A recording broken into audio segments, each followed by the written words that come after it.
Imam Ahmad, rumah itu bagi seorang wanita, wahai anakku Abdullah, itu adalah istananya, jangan diganggu. Biarkan istrimu yang menghiasi rumahnya. Kalau kamu sampai mengganggu dia ketika menghiasi rumahnya, berarti kamu membangunkan singa yang bangun dari tidurnya. Jadi nanti kalau ada agen dan distributor, kemudian nyewa, ngontrak rumah, kata Imam Ahmad kepada Abdullah, biarkan dia yang mengelola rumah itu. Makanya saya pernah ngelihat ada satu rumah itu warnanya pink.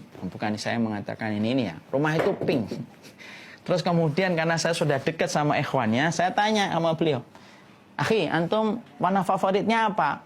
"Biru, Ustaz." Oh ya udah. Nah, ini berarti melaksanakan apa yang disampaikan oleh Imam Ahmad. Rumahnya pink semuanya. Padahal dia sukanya itu warna biru. Nah, itu salah satu di antara nasihatnya Imam Ahmad. Makanya kadang-kadang ada seorang laki-laki mikir, kenapa pernik ini ditaruh di tembok, kenapa ini di sini? Biarkan, karena memang puncak di antara keinginan perempuan itu punya rumah. Makanya Asia binti Muzahim, istrinya Fir'aun, ketika meminta kepada Allah itu apa? Mintanya rumah. Rumah itu istana dia. Laki-laki banyak di luar, yang paling banyak di rumah itu istri kita. Jangan kita yang sering di luar, urusan rumah kita yang atur sesuai kemampuan, sesuai kemauan kita. Salah.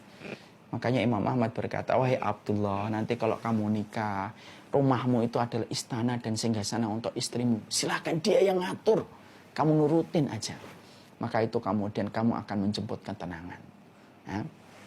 Kemudian yang keenam, kata Imam Ahmad kepada putranya, yaitu adalah seorang wanita itu pengen dekat sama suaminya, tapi tak pengen kehilangan keluarga. Artinya, berikan waktu suami kita, istri kita untuk bersama dengan keluarganya. Kemudian kata Imam Ahmad, wahai Abdullah, wanita itu diciptakan dari tulang rusuk. Fa'inal marata khuliqat min dilain. Fa'ina a'wajja syai'in a'laha. Sesungguhnya wanita itu diciptakan dari tulang rusuk, dari yang paling bengkok itu paling atasnya. Tapi disitulah kamu harus bersabar. Makanya sabar kepada istri, itu 2 kali sabarnya kita kepada teman.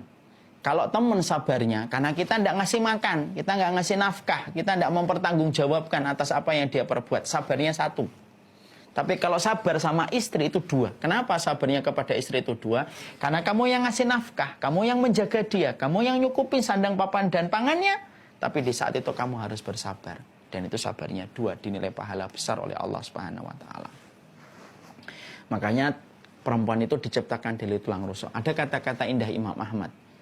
Walaupun wanita itu diciptakan dari tulang rusuk yang bengkok, tapi itu indah. Korden itu kalau tanpa lekukan nggak akan indah. Coba kalau korden itu lurus, maka kaku dia. Tapi korden itu kalau mahal, lekukannya itu banyak. Maka perempuan itu layaknya korden. Dibuat oleh Allah dengan lekukan itu supaya tampak indah.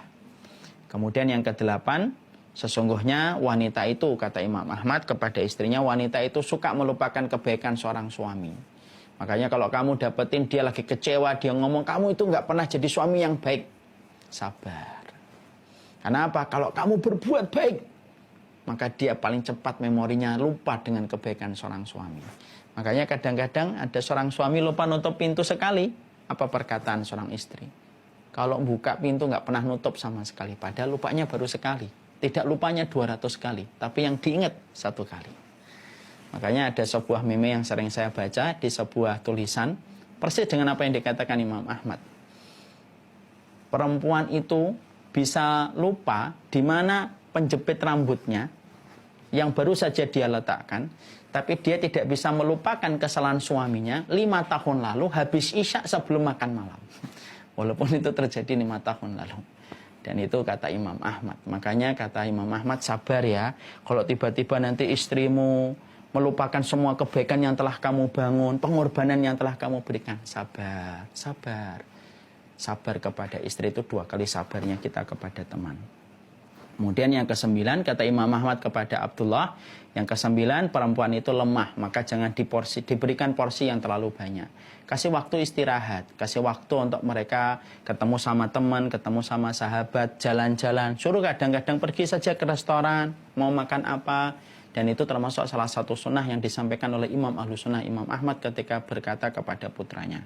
Dan yang ke-10, kata Imam Ahmad, sesungguhnya wanita itu adalah tawananmu, perlakukanlah dia dengan baik. Kenapa kok disebut istri itu tawanan? Karena kemana-mana harus minta izin. Puasa sunnah harus minta izin. Sedekah harus minta izin ketika dia sedekahnya dari nafkahmu. Semuanya harus minta izin. Perlakukanlah tawananmu dengan baik. Kalau kita sudah menggali nasihatnya Umamah bintul Haris bagi seorang wanita, seorang laki-laki sudah menggali tentang nasihatnya Imam Ahmad, maka itu merupakan anak tangga menjemput sakinah. Kemudian yang terakhir,